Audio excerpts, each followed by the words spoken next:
Sarah was always a girl with morbid interests.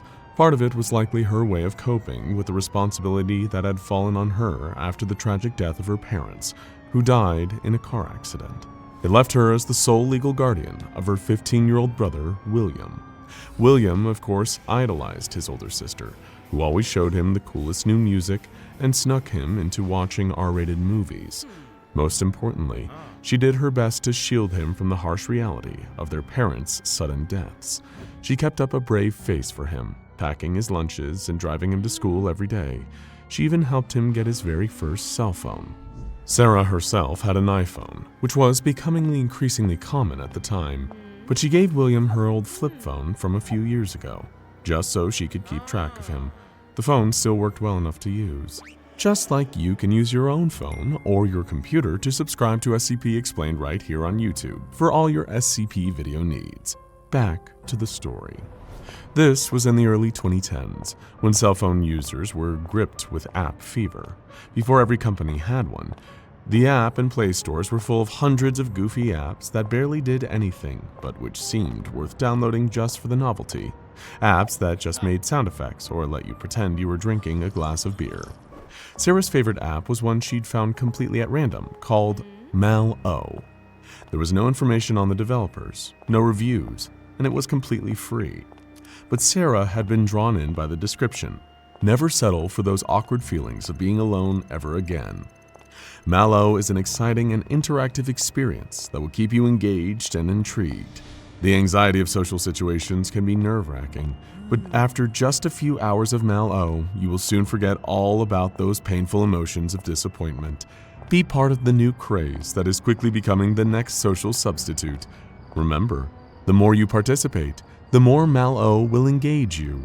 Your experience is completely up to you. Even though Sarah put on a brave face for her little brother's sake, acting like the kind of girl who could laugh in the face of death, she was lonely. Though she didn't know what was going to happen when she used the app, she was willing to give it a try. Curiously, once it was downloaded, it never showed up as an icon on her homepage. Sarah checked her download history. It seemed like the app had downloaded. Was this all a scam?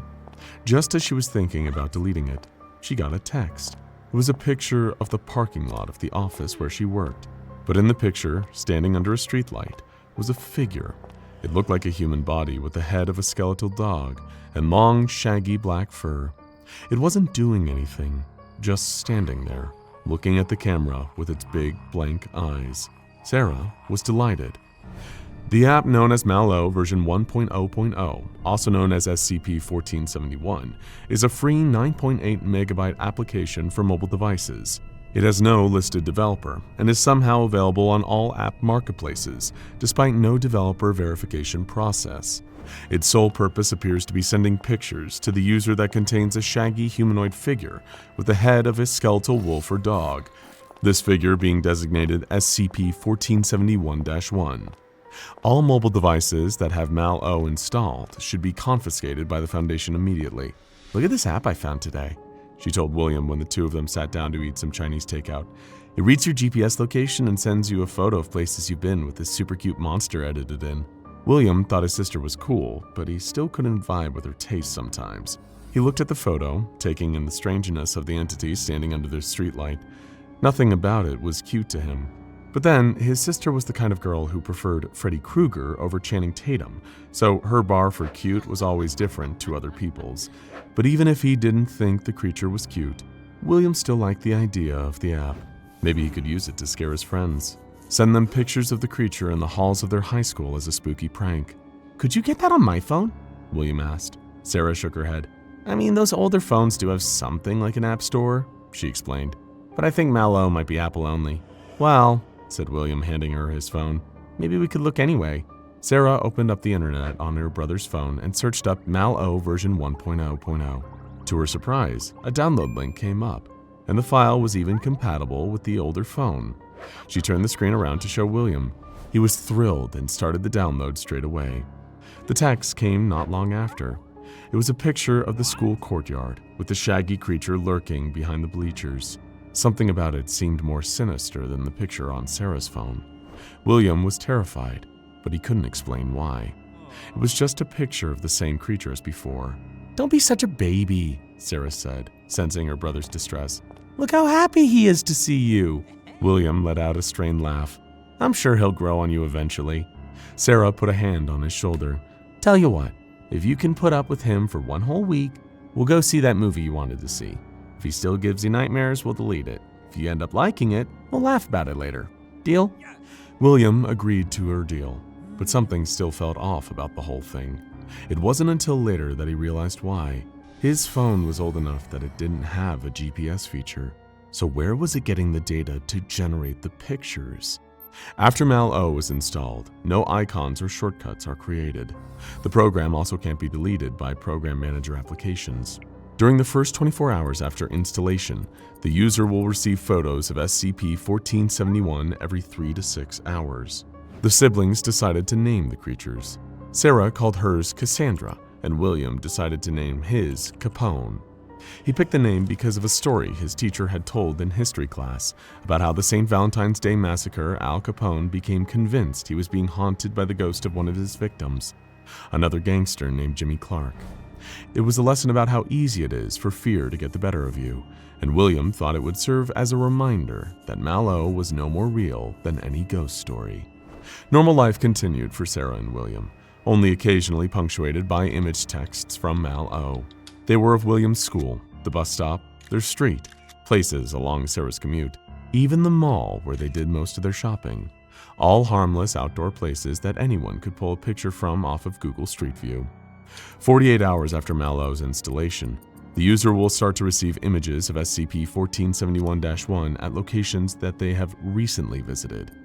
After 72 hours, the user will receive images of SCP-1471-1 following them in real time. William was sitting in class when his teacher pulled him aside and told him to go to the principal's office. When he got there, Sarah was waiting, a terrified expression on her face. She was frantic, asking questions about Capone, about where William had seen him, or if he'd received any pictures of Capone where William or any of his friends were in the picture. William was confused. He'd been in class all day and hadn't had a chance to check his texts. He pulled his phone out of his pocket, and sure enough, there were 2 new pictures from MalO. William felt a cold chill over him as he looked at the pictures. One was in the hallway of his school, and the second was right outside his classroom door. Sarah showed William her phone. Her latest image from Cassandra was taken from inside their apartment. There's no way to delete it, Sarah said. That morning she'd gone to a phone repair shop, and the man there couldn't even confirm that a file had been installed on her phone. It was like it had never existed at all. Sarah and William ran to the car. They knew they were being chased, but they didn't know by what. They didn't even know what they could do to escape it. They just sat in the car, processing. Finally, Sarah started the engine, and they took off. Then, William's text alert went off. Don't look at it, Sarah pleaded. William knew he should have stopped himself, but he had to know. He opened his phone. The image on the screen was of the inside of the car, taken as if from the hood while the vehicle was moving. In the foreground were William and Sarah, dressed in the clothes they were currently wearing, with terrified looks on their faces. And behind them was Capone, grinning with his skeletal teeth, his shaggy black body big enough that he seemed to take up the entire back seat, as if he would tower over them if he were standing. Slowly, Sarah and William both turned around. They fully expected to see the creature right behind them, but the truth somehow felt even worse. There was nothing there. Sarah immediately pulled over. She and her brother jumped out of the car and ran the rest of the way home. They locked themselves in the bathroom, the only door that locked from the inside, aside from the front door. The text alerts on both their phones continued to go off. Sarah screamed at them, as if MalO was listening, telling whatever was sending the texts to leave them alone. Eventually, the text stopped. Everything seemed to calm, until out of nowhere, Sarah screamed and pointed to the bathroom mirror. It's behind me! She kept looking back and forth from the wall behind her to the mirror, but William couldn't see anything.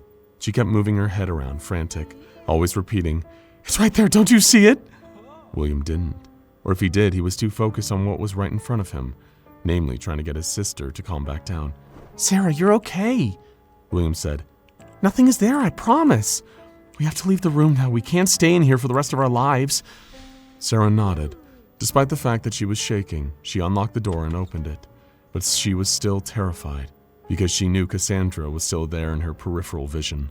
She only seemed to fully relax at all when he finally called the police. He ignored the latest texts from MalO when he opened the phone. This was how William and his sister came to the attention of the SCP Foundation. They were both in the final stages of exposure to this enigmatic digital anomaly, the period starting 90 hours after the program's installation. Once the user has reached this stage, there's no way of reversing MalO's effect. The user will start to see SCP-1471-1 everywhere. First in reflective surfaces, but then everywhere you go, just out of the corner of your eye. The creature has never been recorded doing anything directly malicious to its users, and in fact, there are some who claim it seems to be trying to communicate. However, in more extreme cases, the distress caused by its constant presence can be too much to handle. Both William and Sarah were taken by the SCP Foundation to have their conditions assessed. William was confirmed to have a less extreme exposure to the anomaly than his sister.